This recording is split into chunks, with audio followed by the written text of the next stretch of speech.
ನಮಸ್ಕಾರ ಮಹಾಜನಗಳೇ, ಇಂದು ನಾವು ಬೆಂಗಳೂರಿನ ಇಸ್ಕಾನ್ ದೇವಾಲಯದ ಮುಂಭಾಗದಲ್ಲಿ ಬರುವ ಅಷ್ಟಲಕ್ಷ್ಮಿಯರ ದರ್ಶನವನ್ನು ಪಡೆದುಕೊಳ್ಳುತ್ತಾ ಹಾಗೂ ನವರಾತ್ರಿಯ 4ನೇ ದಿನದ ವಿಶೇಷತೆಗಳನ್ನು ತಿಳಿದುಕೊಳ್ಳೋಣ.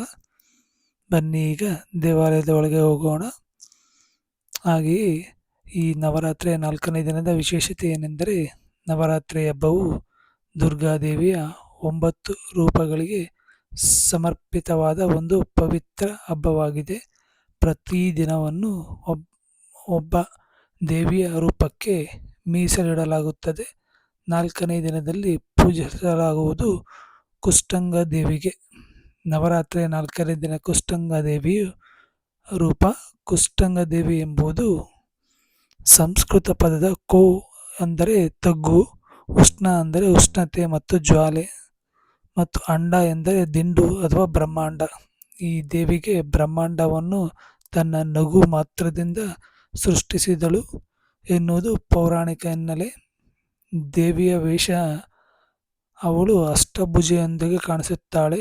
ತನ್ನ 8 ಕೈಗಳಲ್ಲಿ ಕಮಲಾಂಡ, ಧನಸ್ಸು, ಬಾಣ, ಕಮಲ, ಅಮೃತಘಟ, ಚಕ್ರ, ಗದ, ಜಪಮಾಲೆ ಇತ್ಯಾದಿಗಳನ್ನು ಧರಿಸಿರುತ್ತಾಳೆ.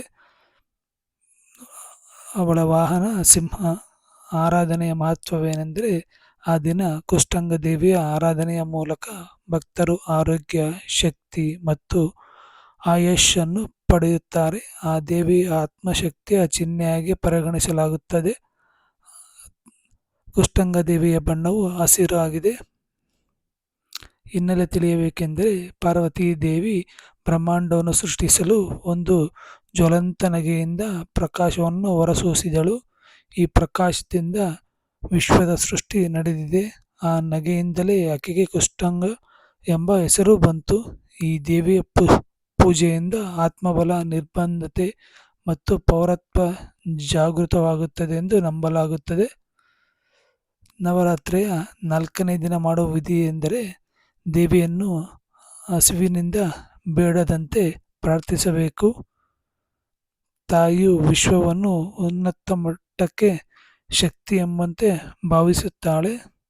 ಪಾನಕ, ಕಳ್ಳ ಸಕ್ಕರೆ, ತುಳಸಿ ಅಥವಾ ಹಾಲಿನಿಂದ ಪೂಜೆ ಮಾಡಬಹುದು. ಲಕ್ಷ್ಮೀ ಆರಾಧನೆಗೂ ಈ ದಿನದ ಮಹತ್ವವಿದೆ, ಏಕೆಂದರೆ ಸಮೃದ್ಧಿಯ ಆಶೀರ್ವಾದವು ದೊರೆಯುತ್ತದೆ.